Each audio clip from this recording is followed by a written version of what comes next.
It was directed by Steven Spielberg, who made Jaws and Close Encounters of the Third Kind before he bombed a year and a half ago very badly with 1941. Coming off the unprecedented 1-2 punch of Jaws and Close Encounters of the Third Kind, Steven Spielberg was, by 1979, the most powerful director in Hollywood. He had created the summer blockbuster, pushed the boundaries of science fiction and storytelling, and even earned critical acclaim and box office records. He was also still in his early 30s. His next move wasn't another monster thriller or sentimental sci-fi epic, but a war comedy, a wild, anarchic, big-budget farce called 1941.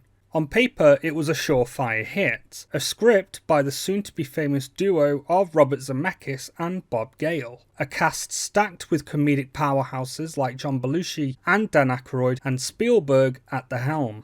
But when it was released in 1979, 1941 was met with a mixture of stunned disbelief, laughter, sometimes at the film, not with it, and disappointment. Critics panned it, audiences were confused. It did okay financially, but not enough to justify its staggering $35 million budget. For Spielberg, it was his first real failure, but also, in many ways, a necessary one.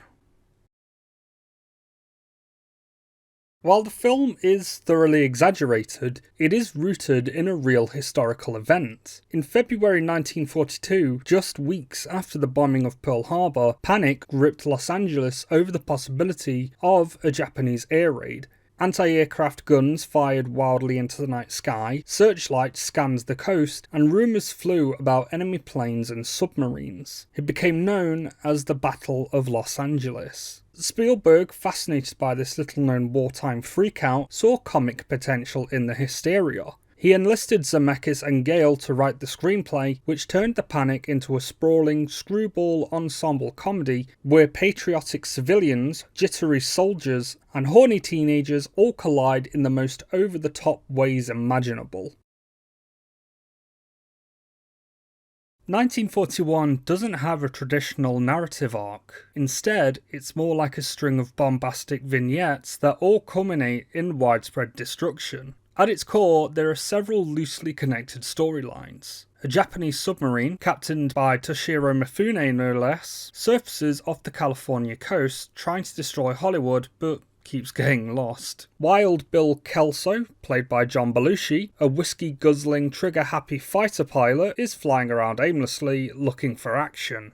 A jittery anti-aircraft gun crew led by Dan Aykroyd prepares for a non-existent invasion. Meanwhile, a young woman with a plane fetish, played by Nancy Allen, just wants to be taken airborne.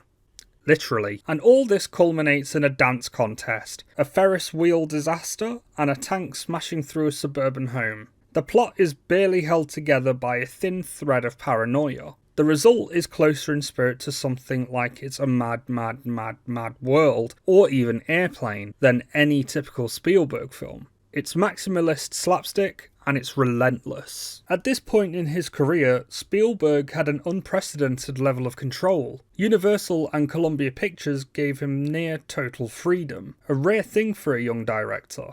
But that freedom came with a cost. No one said no to Spielberg during 1941. He later admitted that the film's chaotic tone and excessive length were the result of unchecked creative indulgence. Spielberg approached the production like a general preparing for war. He storyboarded everything with military precision, coordinating massive stunts, effects shots, and complicated crowd scenes. The production was enormous, even by today's standards, featuring a full-sized Ferris wheel on a pier, elaborate miniature models of Los Angeles, and a cast of over 20 major speaking roles. Real World War II era fighter planes were used, flown by stunt pilots with cameras mounted to the wings. The result is some of the most impressive flight cinematography of that era, all for a scene that ends in slapstick chaos. The film's cast reads like a who's who of late 70s comedy and character actors. John Belushi was already a legend on Saturday Night Live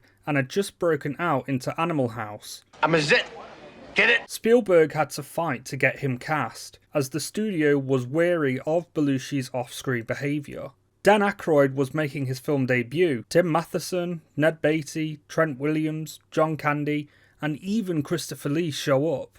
Toshiro Mifune, famous for Kurosawa's samurai films, plays it straight as the Japanese sub-captain, a nod to the film's bizarre cultural fusion. One of the biggest criticisms of 1941 is that it doesn't know what kind of comedy it wants to be. It swings between broad slapstick, screwball, sexual farce, and military satire.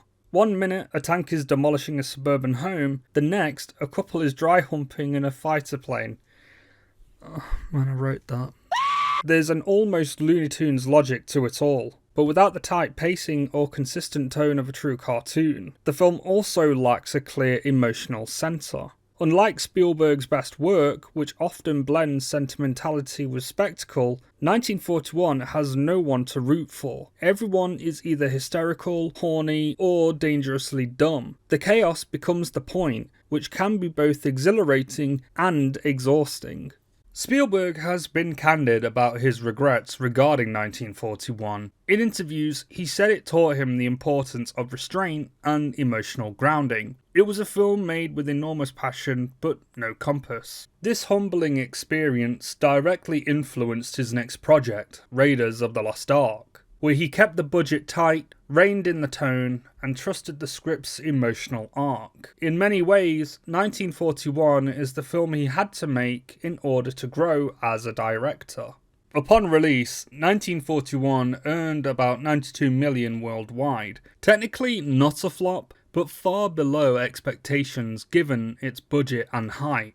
The critics, however, were brutal. Pauline Kael said it was like having your head stuck in a pinball machine for 2 hours. Roger Ebert gave it 2 stars, praising the film's technical execution but criticising its emptiness. And Vincent Canby of the New York Times said it was a comedy turned up so loud you can't hear the laughs. The studio scrambled to salvage the film's reputation. A longer, extended cut was assembled for television, adding 30 minutes of character development and backstory. And while it didn't fix everything, it gave the film a bit more clarity. Reflecting back on 1941, Nancy Allen would go on to say, "I have to tell you, it was more fun than should be allowed on a movie. I mean, really such a blast every day."